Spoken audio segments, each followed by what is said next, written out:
Resumen de la inversión inmobiliaria: prepárese, porque es hora de aumentar las apuestas con los bienes raíces. Como con cualquier otra área especializada, los bienes raíces tienen sus propios términos y definiciones especializados, términos y definiciones que debemos comprender para poder comunicarnos adecuadamente dentro del campo, dentro del área.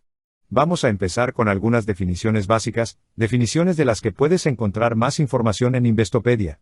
Por lo tanto, es posible que la mayoría de las definiciones que analizamos las pueda encontrar en Investopedia y obtener más información allí, si así lo desea. Empezando por los bienes inmuebles. Por lo tanto, la propiedad inmobiliaria puede definirse como la tierra, todo lo que está permanentemente unido a ella y todos los intereses, beneficios y derechos inherentes a la propiedad de bienes inmuebles. Así que la propiedad inmobiliaria, fíjense que estamos pensando aquí, el punto rector, o el punto central, es la tierra. Porque recuerda, cuando piensas en la propiedad inmobiliaria, la tierra es lo que pensaríamos que no va a cambiar en vidas humanas.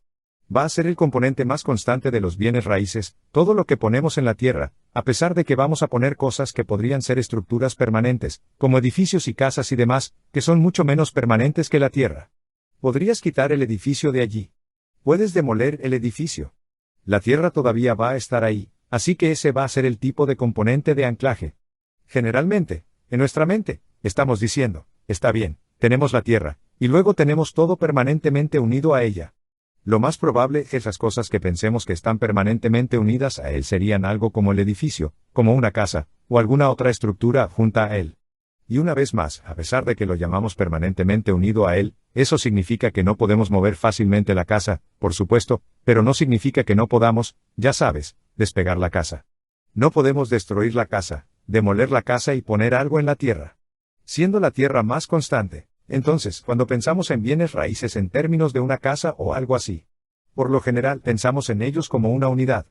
Pensamos en cuál va a ser el costo del terreno y la estructura que va a estar en él, pero es útil separarlos para fines de valoración y otras razones, lo que podemos hacer en futuras presentaciones, pensando en el terreno separado de, ya sabes, la estructura que va a estar en él, también para fines de depreciación y demás. El edificio, por supuesto, o cualquier estructura que esperaríamos que disminuyera de valor, se le aplicaría desgaste, mientras que el terreno, esperaríamos que fuera constante. Es decir, la tierra, todo lo que está permanentemente ligado a ella, y todos los intereses, beneficios y derechos inherentes a la propiedad del bien inmueble, es decir, todos los derechos que tendríamos por la propiedad del mismo. Entonces tenemos los bienes raíces, en oposición a los bienes raíces. Por lo tanto, los bienes raíces se definen como la tierra por encima y por debajo de la superficie de la tierra, incluidas todas las cosas permanentemente unidas a ella, ya sean naturales o artificiales. Así que, una vez más, vamos a empezar con la tierra de la que estamos hablando por encima y por debajo de la superficie de la tierra. Así que esto se vuelve algo técnico aquí, porque cuando piensas en bienes raíces, probablemente estás pensando, por supuesto, en la tierra que tienes y luego, básicamente, en lo que se construye, lo que se le va a adjuntar. Y luego podría haber algún debate en el que quieras tener claro, bueno, ¿cuánto tengo ahí debajo? Es decir, si me pongo a ver si había petróleo ahí debajo, o algo así. ¿Sabes cuáles son los derechos por debajo y por encima? Básicamente, la tierra en términos de espacio aéreo y así sucesivamente también. Por lo tanto, los bienes raíces se definen como la tierra por encima y por debajo de la superficie de la tierra, incluidas todas las cosas permanentemente unidas a ella, ya sean naturales o artificiales. Por lo tanto, a efectos prácticos, el término bienes raíces se puede usar indistintamente con bienes inmuebles. Así que a menudo vas a ver esas propiedades personales básicamente intercambiables. Por otro lado, los bienes personales son una clase de propiedad que puede incluir cualquier activo que no sea bienes raíces. Entonces, cuando pensamos en la propiedad personal, si piensas en ello, en general, probablemente digas, bueno, la propiedad personal significa cualquier cosa que posea personalmente. Pero en realidad estamos tratando de distinguir básicamente la propiedad real de su propiedad personal, en este contexto aquí. Y fíjate que la propiedad personal básicamente va a decir todo lo que no sea la propiedad inmobiliaria. Así que tenemos bienes raíces que acabamos de definir básicamente como la tierra y las cosas adjuntas a la tierra, y luego las propiedades personales, todo lo demás. Y si la propiedad inmobiliaria representa cosas que están unidas a la tierra, entonces se podría pensar que la propiedad personal sería cosas que no están unidas a la tierra y, por lo tanto, son más fácilmente movibles. Una de las principales definiciones, o diferencias en los tipos de propiedad es la muebles. Obviamente, hay pros y contras de ser propietario de la tierra. Tienes el terreno y el edificio encima. Una de las desventajas que podría ser que no puedes, por supuesto, mover la casa con demasiada facilidad. Y, por supuesto, tampoco se puede mover la tierra en sí. Personal. Los bienes van a ser cosas, por lo general de menor valor, pero posiblemente del tipo de cosas móviles en general. Por lo tanto, la propiedad personal es una clase de propiedad que puede incluir cualquier activo que no sea bienes raíces. El factor distintivo entre los bienes muebles y los bienes inmuebles o bienes inmuebles es que los bienes personales son muebles, en lugar de estar permanentemente unidos a la tierra. En otras palabras, no está fijado permanentemente a una ubicación en particular.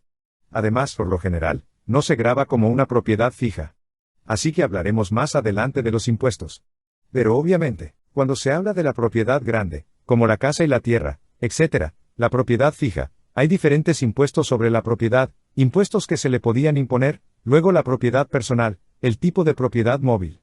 Así que luego conseguimos las propiedades de propiedad absoluta. Por lo tanto, la definición de propiedades absolutas, las propiedades absolutas son propiedades de duración indefinida que pueden existir durante toda la vida o para siempre. Entonces, cuando pensamos en el patrimonio de dominio absoluto en términos de la propiedad inmueble, estamos pensando, generalmente, en el bien inmueble que va a tener una propiedad de por vida o para siempre. Por lo general, cuando pensamos en una casa, podemos estar pensando en el tipo de propiedad que tenemos, y básicamente podemos transmitir una herencia y así sucesivamente. Por lo tanto, algunos tipos de patrimonios de dominio absoluto se clasifican como estados de herencia.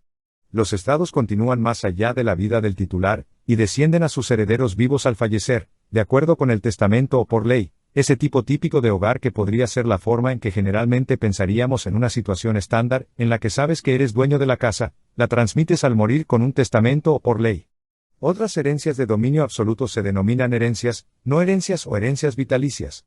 Estos existen solo por el término de la vida de la persona. Por lo tanto, es posible, entonces, tener el patrimonio de propiedad absoluta de por vida, pero no poder, en esencia, transmitirlo en el momento de la muerte. El patrimonio vitalicio ordinario y convencional con remanente o revisión es un ejemplo. No continúa por un período indefinido. En cambio, termina cuando la persona en cuya vida se basa el patrimonio, o el inquilino vitalicio fallece. Luego tenemos el interés no posesorio.